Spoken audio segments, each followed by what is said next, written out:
Today's headline is Where Ghosts Really Stuck Traditions of Haunted Wards in Hospitals. It says, despite the protestations of hospital attaches that ghost stories invariably emanate from the fertile imaginations of patients, certain traditions and ghastly tales are handed down year after year by departing to incoming house doctors and by senior nurses to probs. A notorious haunted ward is now used as a supply room in a Boston hospital where hundreds of municipal patients are cared for annually. In its earlier history, it opened from a corridor leading to the operating room and was frequently used as a single or private ward for patients just taken from the operating table. Suddenly, it seemed to fall under some evil influence, and the story went forth in the hospital that the room was hoodooed. No matter how simple the operation, the patient removed to this room would die before rallying from the anesthetic. So regularly was this the result recorded that for a time the ward was closed, but in due season the accommodations of the institution proved inadequate for its needs and the haunted room was reopened. The initial operation was followed by the customary catastrophe. The head nurse and her vigilant assistants were panic-stricken and the house surgeon was baffled but determined to probe the mystery, and probe it he did. When the next patient was carried from the operating table to this ward, the house surgeon personally superintended the removal. Later in the afternoon, he appeared before the head nurse with an air of suppressed excitement and issued orders that between the hours of 8 and 10 at night, neither she nor her assistants should enter the now dreaded room. By 8 o'clock, the patient, not fully recovered from the anesthetic, lay in a doze. The nurses were ostensibly busy in the large wards at either end of the corridor, and the house surgeon, vigilant and calm, lay under the cot of the patient, waiting. The moments passed like hours, but he did not move, and at last it came, a stealthy step that could be felt rather than heard, from the direction of a door leading to a swinging balcony. A few leaden seconds, and something paused beside the cot. Then two long muscular arms shot out from under the cot. There rose a wild mixture of English and Italian expletives, and two forms writhed on the floor, locked in deadly embrace. When the startled nurses and helpers came to the rescue, they found the surgeon bleeding from several flesh wounds received from a fine needle-like stiletto, but still holding his grip on Tony, one of the night watchmen and helpers. When Tony had been removed to the insane ward and the excited patient soothed, the surgeon explained the situation. While superintending the removal of the patient, he had suddenly caught the eye of Tony, who was watching the proceeding and was struck with the expression of triumph, gloating in its intensity. In this, he saw a possible solution to the horrible mystery. Tony had been regarded as a harmless and useful helper in the various wards, but from the moment of his capture in the haunted ward, he became violently insane.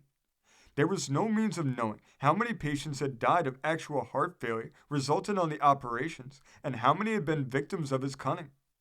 What methods he employed remained a mystery also, though it was generally thought that the patients, weakened by the operations and stupefied by anesthetics, were smothered by the mad Italian. The Little Chorus Girl.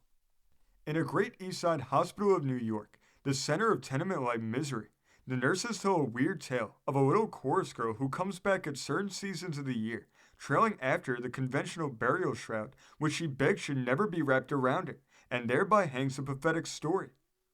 Her sweetheart, a respectable young mason, in vain reasoned with the girl that already his wages would support two very comfortably.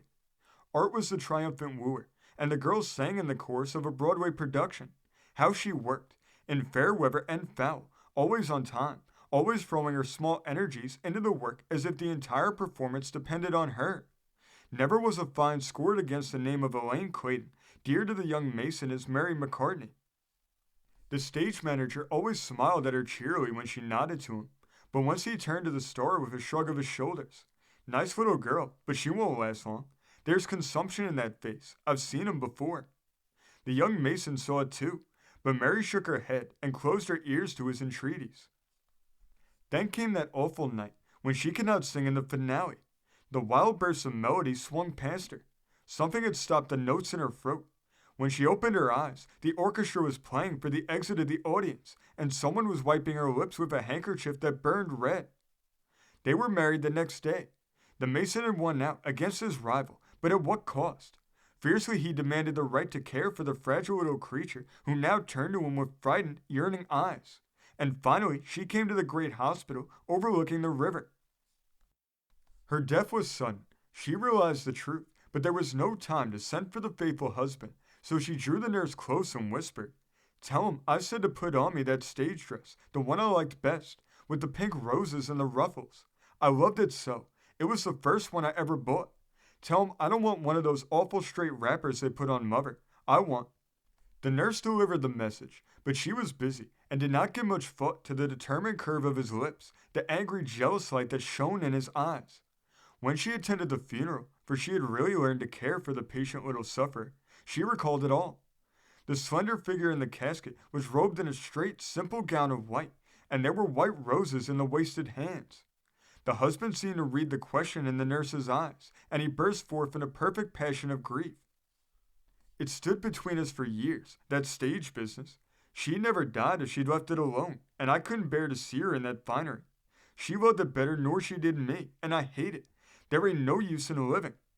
Now it may be that the nurse was overworked and exhausted, but she declares that on the very same night, the white-robed figure walked beside her in the ward and looked into her face with accusing eyes.